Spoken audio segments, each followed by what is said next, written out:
No, I don't think so. It's got a little asterisk to it, or a little different tonight with the 7-inning deal.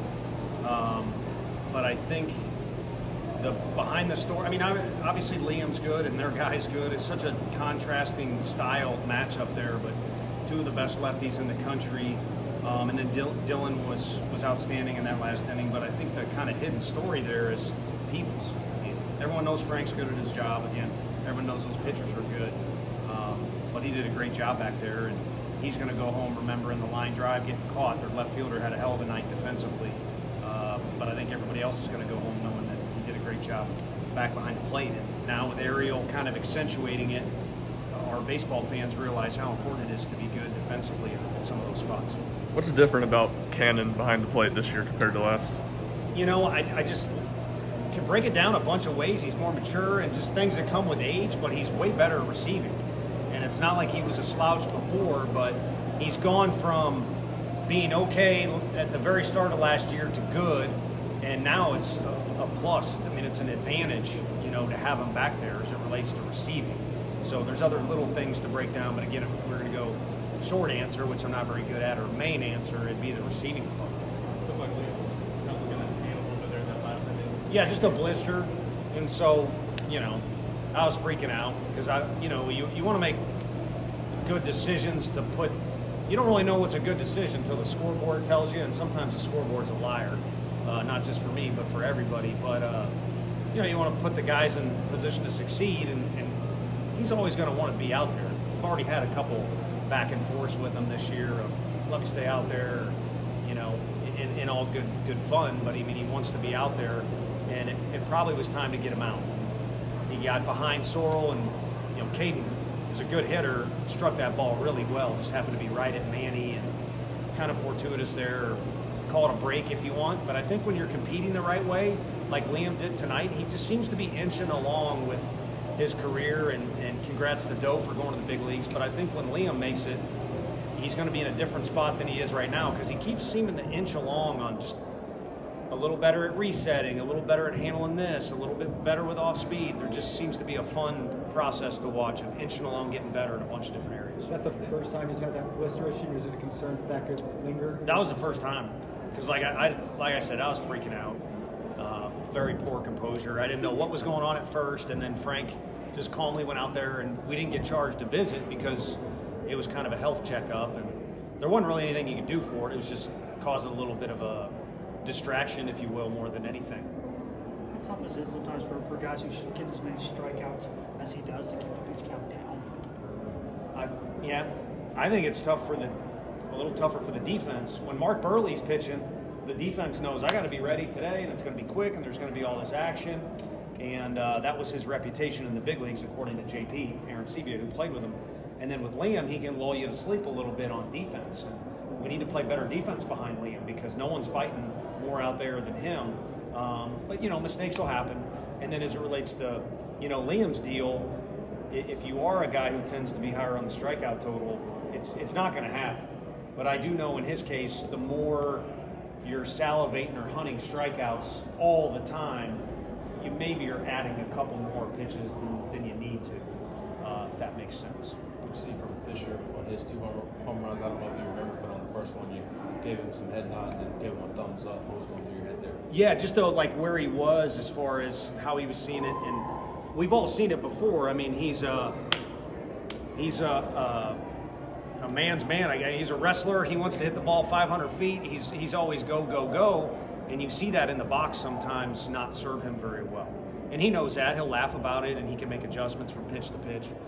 But Prager's the guy who, no pun intended actually, preys on that a little bit. And a lot of change-ups, a lot of breaking balls get you off balance.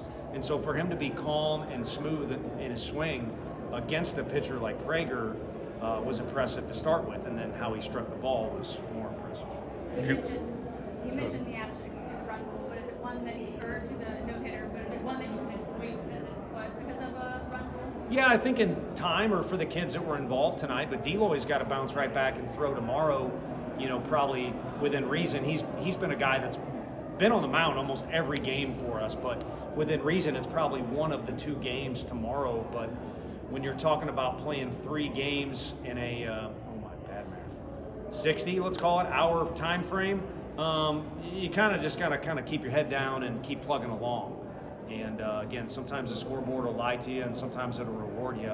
So I think if our guys come out with the same kind of good little vibe there in pregame, come out with that tomorrow, it'll lend itself to a good start to the first game. And you never know, that lightning and all that stuff might move up even quicker. So there may not be a third game. So we'll worry about game 2, and it does make it a little harder to enjoy or worry about what on tonight or earlier in the week. What do you like about Keelan being available in the hall and kind of how's it going? Yeah, more pinch hit status. I mean, today it just didn't. I mean, obviously you're looking at who they got in the bullpen and a right-left matchup.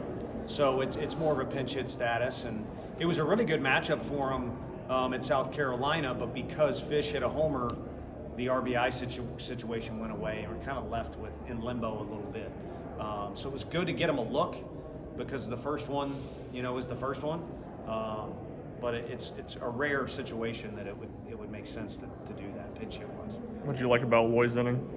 Efficient, and sometimes you get in that situation and you can overcomplicate it, but he looked like himself. And I think in there was a speed bump. I forget which outing it was. He just didn't look himself. But if you sandwich what took place before and then the last few outings, he's consistent and reliable. And doesn't guarantee you success every time, but at least you know what you're getting out of the guy. What did Hunter say to you after he hit his home run? He was being arrogant, which is rare, but it was a whisper. It's not like he said it to the whole world. But it was a goofy. It was just a joke. And I don't even remember the exact words, right? There was no foul language in there, so I'd share it with you if I can remember. But it was definitely worth a chuckle. So he's a good example of he's very intense, like Luke Lipsius was, but also he's still a kid. He's an older kid, but he's having fun out there. He's just playing ball, and I think he realizes he should relish, the time he has doing this. A couple more guys. Reference Dollander, what did it mean to see him get that call up today? Well, it means you got a pretty easy choice what big league game you want to go to if you're going to go to one as a Vol, with 3 guys in one spot in the history of Todd Helton, and then if you get lucky, maybe you run into the Mannings over there. So it's definitely progress being made for the program to keep tallying up bodies that are fun for the fans and for us to watch, and great for our kids to look up to and ask questions. This group asks really good questions, even like Gavin, an older guy. What was this guy like, or what was that guy like, or what worked or what didn't? So when you have positive examples that are out there for everybody to see, because it's national news, national television, it can only be a positive for the program. What does it say about y'all's development on the pitching side that you've got a couple of big leaguers now?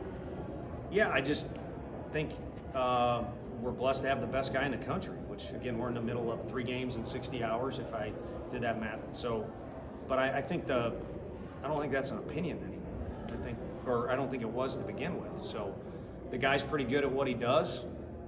I think it's comical that people try and overanalyze it or poke holes in it. Everybody does it differently. I played summer ball basically with JK, their guy. I love their guy. He's a great dude, and he's really good at what he does. So, but over the amount of time he's done it and how well he's done it, we're blessed to have Frank here. And then Frank would be the first guy to tell you, and he wouldn't do it just being a good teammate. It takes an army around here, and when you're getting the nutrition stuff, and Woody's had all the experience he's had in the training room, and of course Q and other people, and the catching's been so good with E helping those guys, and Frank's all over their butt too. It's kind of a community that's helping develop the guys. It's not Frank getting in here and inventing some new pitch or anything like that with the guys. I'm not going to say that. You know what I want to say.